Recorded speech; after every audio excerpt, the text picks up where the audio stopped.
Coucou mes très chers auditeurs. J'ai manqué le coche pour la fête des mères, mais je compte bien me rattraper pour celle des pères. Ils sont d'ailleurs souvent les grands oubliés face à nos chères mamans, des femmes extraordinaires, soit dit en passant. Je consacrerai donc cette série spéciale au papa. Et pour ce faire, j'ai notamment fait revenir certaines personnes qui ont partagé de touchants témoignages sur leur père que je vous laisse découvrir. Allez, c'est parti. Quelques grammes de bonheur. Quelques grammes de bonheur. Quelques grammes de bonheur. Quelques grammes de bonheur. Quelques grammes de bonheur. Quelques grammes de bonheur. Quelques grammes de bonheur. Quelques grammes de bonheur. 4 grammes de bonheur. Bonjour ou bonsoir, quelle que soit l'heure, bienvenue à tous. Aujourd'hui, nous sommes avec Aboulak, 51 ans, qui est dessinateur et qui réside à Pantin. Bonsoir Aboulak. Bonsoir. Comment vas-tu ? Ouais, ça va, tranquillement, ouais. Ça me fait très plaisir de te recevoir à nouveau. Tu nous avais déjà livré un très joli bonheur. Et là, tu es pour la spéciale fête des pères. J'en suis ravie. Ah ben, c'est le plaisir est pour moi. Hein. C'est vrai qu'on s'était eu il y a à peu près un an. Oui, C'était exactement. un plaisir déjà à l'époque. Merci, c'est gentil. Alors, tu es dessinateur pour ceux qui ne t'ont pas entendu précédemment. Qu'est-ce qu'un dessinateur ou qu'est-ce que toi, en tout cas, tu fais en tant que dessinateur, un petit peu en quelques mots ? Je fais un peu de tout. Je fais des portraits, je fais des petites histoires, des petites mini-bandes dessinées. Je fais des peintures, ce genre de choses. Bah, pareil, j'ai toujours des projets liés au domaine artistique que je suis en train de développer doucement mais sûrement en ce moment. Et ça fait longtemps que tu exerces en tant que dessinateur ? Oh, ça fait, oui, bah, quelques années, ouais, effectivement, ouais. Oui. Ça fait je sais pas comment dire ça. Oui, 20 ans, on va dire. 20 ans que je m'y mets sérieusement, quoi. Plus sérieusement qu'avant, c'est vrai. Surtout maintenant, ces derniers temps. Est-ce qu'aujourd'hui, tu peux dire qu'on peut vivre de cet art ?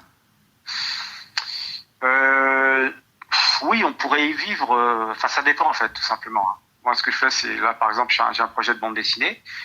En général, ça se vend bien, la bande dessinée. Un album, quoi. Ah, ça sera un projet historique avec des personnages animaliers, quoi. Mais enfin, on ne dit pas plus, mais bon.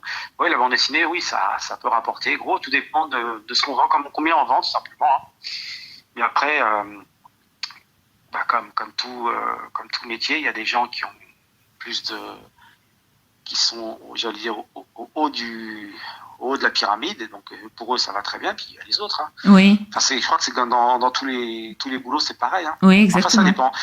Et après, c'est une question quelque part aussi, c'est une question de chance aussi, d'une certaine manière. Oui, d'opportunités, de personnes qu'on rencontre, de qui aiment son art. Aussi de ce que vous faites comme travail, et si ça plaît aussi, il y a ça.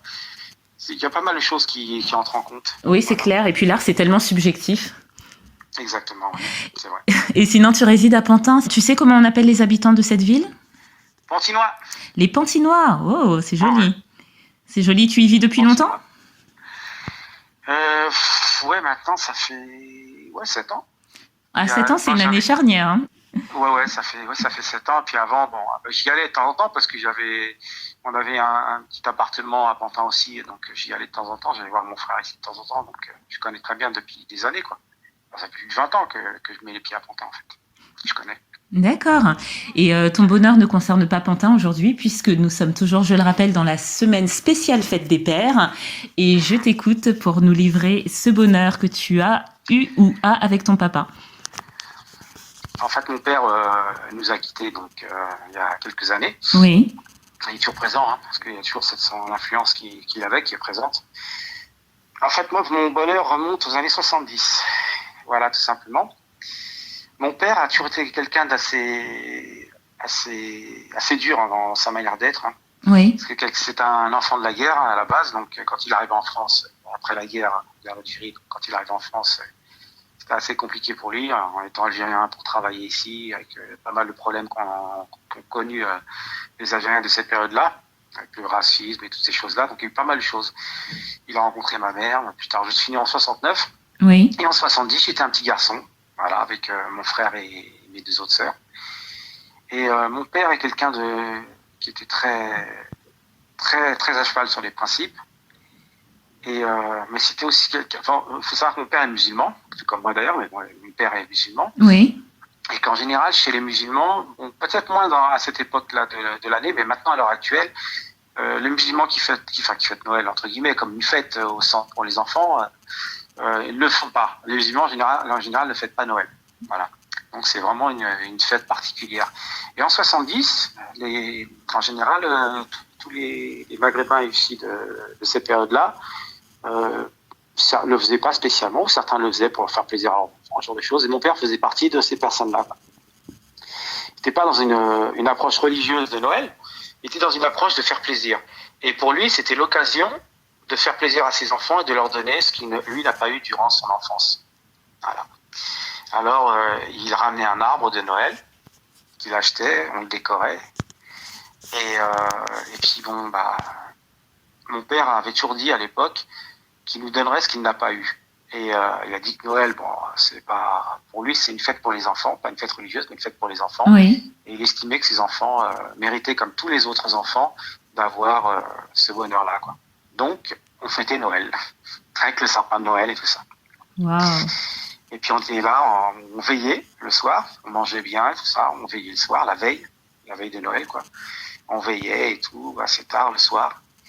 Et je me souviens aussi, il y avait le cinéma de minuit qui passait et on regardait des Tex Avery. En période de Noël, il passait souvent des Tex Avery le soir comme ça. Les Tex Avery, pour les plus jeunes et qui ne connaissent pas, tu peux un peu dire ce que c'est?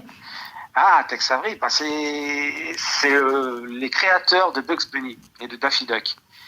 Et dans les années 40, ils faisaient des dessins animés qui étaient considérés plus pour adultes que pour enfants d'ailleurs. Et c'était des dessins animés avec le loup. Il y avait l'écureuil fou, il y avait le loup, il y avait Droopy, enfin tous ces personnages-là. Ouais. C'est totalement décalé, quoi. C'est des dessins animés totalement décalés. C'était vraiment farfelu. C'était un plaisir de regarder ça, quoi. Et donc le soir, au cinéma de minuit, passait des Tex Avery, on les regardait. Et on passait de bons moments comme ça en famille. La lumière tamisée, la lumière éclairée par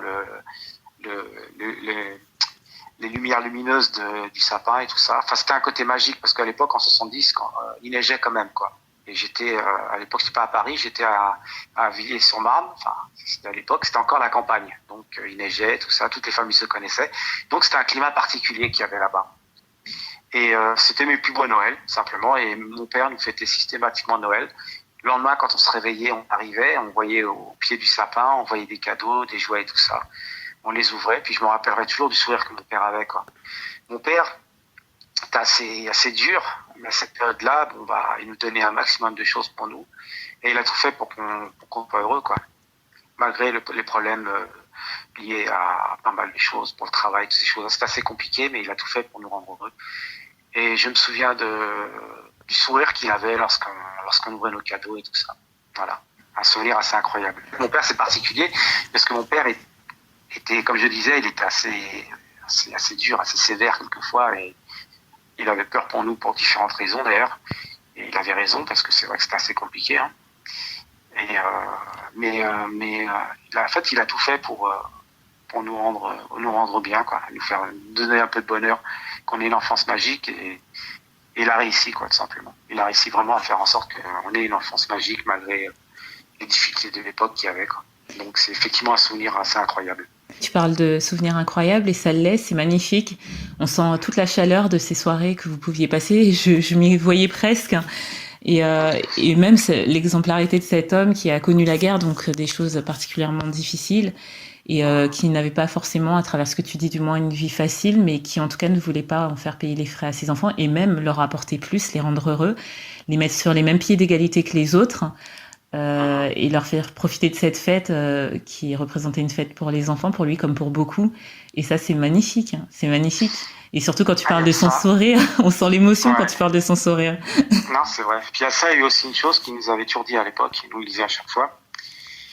Il nous disait de ne pas écouter les choses négatives que les autres peuvent raconter, de faire ce qu'on a envie de faire. Et il a toujours une chose aussi qu'il a toujours faite, c'est qu'il a toujours il nous a toujours soutenus, mon frère et moi, dans nos qualités artistiques. Voilà. Il les a vus quand on était très jeunes et ça lui plaisait parce que c'est des choses qu'il aurait voulu faire, qu'il n'a pas été à l'école. Et c'est que quand il nous voyait créer, faire des choses, il adorait ça, il trouvait ça génial et il voulait continuer dans ce domaine-là, quoi. Il était très ouvert au niveau artistique, ce qui était très rare pour l'époque, hein. C'est une personne qui était en recherche systématique de connaissances. Il est arrivé, il savait ni lire ni écrire, et quand il est arrivé en France, il a pris les cours du soir, il a appris à lire et écrire, et il n'a jamais cessé de lire de toute sa vie. Et le fait de nous voir nous intéresser aux arts, et ben ça lui faisait énormément plaisir parce qu'on était différents des autres enfants et on s'intéressait à ça. Et il nous motivait justement dans ce domaine-là, quoi. Il nous motivait, quoi. Donc en général, les cadeaux qu'il nous faisait aussi étaient assez souvent en rapport aussi avec ce type de motivation-là, quoi. Il nous faisait vraiment rêver, quoi. Il faisait en sorte de, en gros, il nous donnait à l'enfance qu'il n'a pas eu, il nous l'offrait, quoi. Et ça, c'est magnifique. Oui, c'est vraiment très beau et on l'a vu dans un épisode précédent, l'importance de ce que nous délivrent les parents en termes d'éducation et d'amour. Et la preuve, ça se ressent. Tu as 51 ans et pourtant tu te rappelles avec moult précision de ces soirées qui t'ont marqué.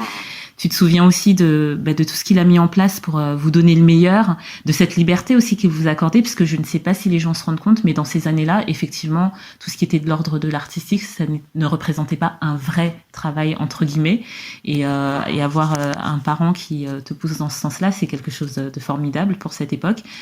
Et même tout ce qu'il vous a donné, hein, en termes matériels, en termes d'amour, en termes d'éducation, qui ont fait de vous ce que vous êtes, je suppose, aujourd'hui. Et même ce que tu dis par rapport à la lecture qu'il n'a pas eu, il s'est donné les moyens de le faire. Et puis, jusqu'à la fin de sa vie, il n'a jamais cessé de lire. C'est magnifique.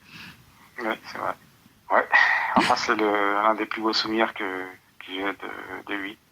Merci beaucoup de l'avoir partagé avec nous parce que c'est de l'ordre de l'intime, mais je suis sûre que cela fera écho à beaucoup de personnes, à de nombreuses personnes. Parents, je ne cesserai de le dire, de donner l'importance au moment que vous avez avec vos enfants qui sont courts. Et la preuve, écoutez, Aboulak, qui les marque à jamais et qui font des souvenirs merveilleux, surtout quand le parent n'est plus là. Ça, c'est ce qui nous reste. Hein. C'est vrai. Enfin, les parents ne savent pas, ils ne savent pas en fait l'importance réelle que leurs mots, leurs gestes, leur sourire ou non accordés à un moment précis. En fait, c'est ce qui définit plus tard l'avenir d'un enfant. Et plus tard aussi, c'est aussi ce qu'il revoit beaucoup plus tard. C'est-à-dire que le travail fait par les parents à cette période-là, qui paraît même très minime, très très simple et qui paraît même passer totalement inaperçu, a plus tard des répercussions sur l'enfant. L'enfant, lorsqu'il devient un homme, l'enfant il a plaisir à redevenir un enfant à 51 ans par exemple, il a plaisir à se rappeler ça et à redevenir un enfant. Et ce qui est formidable, c'est quand ces parents-là font le travail qu'ils font, et l'enfant est toujours présent, quoi. Et cet enfant heureux est toujours présent, toujours dans le cœur, quoi. Il est toujours là, il est toujours présent et ça, c'est un cadeau formidable. Exactement. Et tu fais bien de le souligner parce que parfois on mise aussi sur les choses matérielles, sur les jolies choses, mais toi, lorsque tu nous racontes ces souvenirs de Noël, ce ne sont pas les cadeaux dont tu nous fais mention, peut-être même que tu ne t'en souviens pas, ce sont les émotions que tu as ressenties, les images qui te sont restées, comme son sourire et d'autres choses. Et waouh, là j'en perds même mes mots, c'est juste magnifique. Oui, c'est ça qui reste, c'est le plus important, c'est l'essentiel en fait. C'est vraiment l'essentiel. Merci encore, c'était vraiment un magnifique bonheur.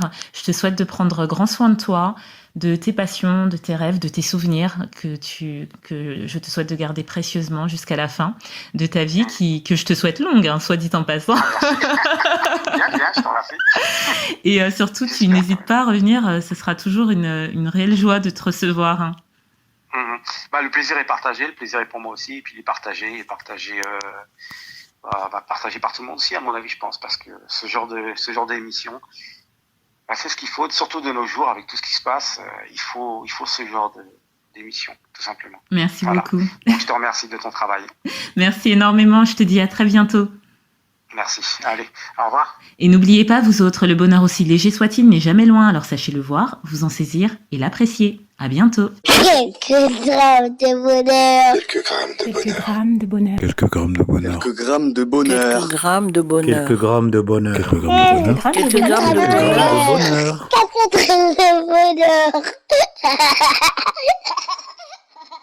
Également envie de donner un peu de bonheur en partageant le vôtre ? N'hésitez pas à prendre un rendez-vous téléphonique avec moi pour une interview sur le lien suivant que vous trouverez également en barre d'infos. À très vite et n'oubliez pas de vous abonner. Merci.